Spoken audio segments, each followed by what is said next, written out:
Today we're breaking down how Twistzz was so good against G2 on the T side of the 5-0 T match at IEM Katowice. Now to help me with this, I used an analysis platform called Leadify, which is the sponsor of today's video. I used Leadify to help analyze the FaZe G2 Mirage game, and what it confirmed for me was that Twistzz was indeed the most impactful player on the server, despite having a lower HLTV rating than Hunter. This is thanks to Leadify's rating system that contextualizes kills, which means that eco kills aren't valued as much. You can get these insights as well and more if you sign up for Leadify. It's free to register an account, so give it a try. There'll be a link in the description below.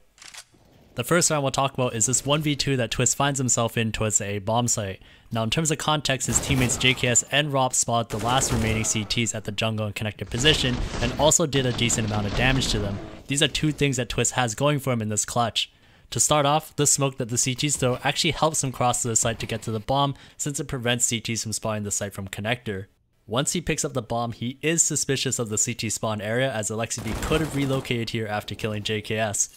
But Twistzz sticks to plant, believing that if the CTs are low HP and split up, they won't peek him. He takes an HE as well as some spam from connector, but this confirms to him that there's still one player near connector, but it also means he can't really cross towards CT as this player is probably holding it. So he backs up, choosing to play under balcony. As the remaining CTs are low HP, he decides to play a position that's unexpected, one where he won't get double peeked easily. As he stays put, he hears somebody jump on top of the boxes as well as someone reloading near the connector. Now that he knows where both people are, it's a matter of timing. Twistzz uses the crack at the top of balcony to spot ADR before he peeks, and then quickly adjusts to get the kill on Hunter peeking near the site, and that completes the clutch. In the next round, FaZe go for an A pop, and Twistzz is one of the first people in.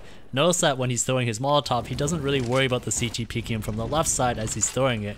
That's because the elevation of the floor dips just a bit lower, which means that the box is high enough to protect him as he throws the Molotov. After getting the Molotov out, he trades onto Nico playing the off angle towards site, and with the smoke popping at default at roughly the same time, he knows there's one more player there. But Twistzz doesn't spend too much time trying to find him. Instead, he takes the initiative to move forward and grab space for his team and let his teammates Robs and Brokey worry about dealing with him in sight. This allows him to wrap the edges of the site to take down Modesty and Ticket and then find Jax from behind with the space that was gained. Jumping forward to round 40, Twistzz is once again one of the first people in line for another A pop. Now as he's waiting at the bottom of ramp for the Molotov to dissipate, there's an HE that comes in. But the trajectory of this HE actually reveals that this CT has to be playing close, either default or under balcony. With this detail in mind, take a look at Twistz's pathing when the flash goes out. He uses the shortest path possible using the inside corner of the walls to get in the CT's face as quickly as possible since he knows where he's likely playing. Looking at Jax in this situation, if he had an extra second, he would have a chance to take this fight. But because Twistzz takes the shortest path possible on the pop, that second isn't available to him. The next round, Twistzz is throwing one of the flashes during a B pop, and as he comes up, he helps the push by smoking the B app's window and molotoving the backside of sight. This smoke allows Twistzz to come out towards Van, but JKS dies, leaving both him and Brokey left in a 2v4.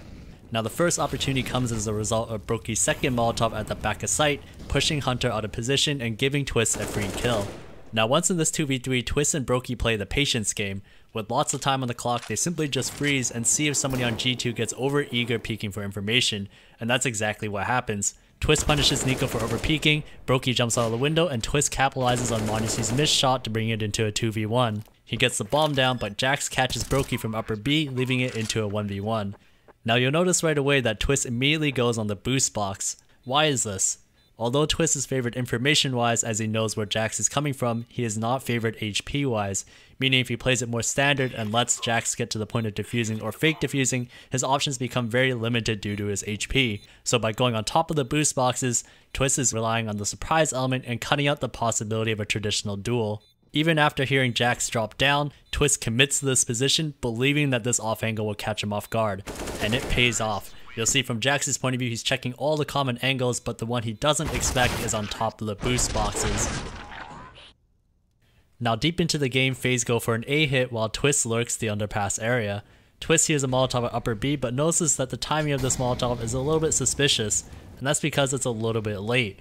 Usually a Molotov like this is thrown early, but since it's delayed, there could be some type of gimmick in place, a chance that somebody could already be pushed past the Molotov. That's why as the hit happens on the A side of the map, Twistzz is particularly paranoid to the possibility that his CT could already be pushed up to flank him. This interaction comes into play because FaZe end up cancelling their A hit, And as they fall back, Twistzz lets them know his suspicions that a CT could be pushed up, and that's why you see Brokey already prepared to post on somebody pushed up apps and ends up seeing Alexi B. And this allows Twistzz, who was at mid, to come back and catch Alexi B at the top of stairs to open up the B side of the map. Off this kill, he goes immediately to the B site, and you might be wondering why he's pushing all the way up without waiting for his team. This is because their defense at B has to be weak at this moment. Typically when a CT pushes B and gets a lot of information, the rest of the team usually stacks towards A. So by killing this player, it means that there can only at most be one player at B. With there only being a certain amount of time before a second player rotates in, Twistzz uses his forward timing to push up and prevent the CTs from rotating in the site. Even though Hunter is at Van, his teammates can't help him because Twistzz is controlling the rotate, and that's what wins the round. A couple rounds later, FaZe go for another 4-1 A pop, while this time Twistzz goes towards middle. Twistzz smokes the Molotov at mid to fake that somebody's crossed and then flashes. He peeks out and kills Modesty, who is posted on short. But take a look at how he actually performed the peek. Rather than simply just strafing out, Twistzz hugs the wall a little bit, and the main reason for that is because there's a slight dip at middle here. By moving into this dip, he lowers his elevation, making it more difficult for the CT to line up the shot. Look at how Modesty's crosshair placement is slightly too high for the shot he's trying to hit. With the typical mid players dead on the kill feed, Nico and Modesty, Twistzz goes fast towards connector to complete the split.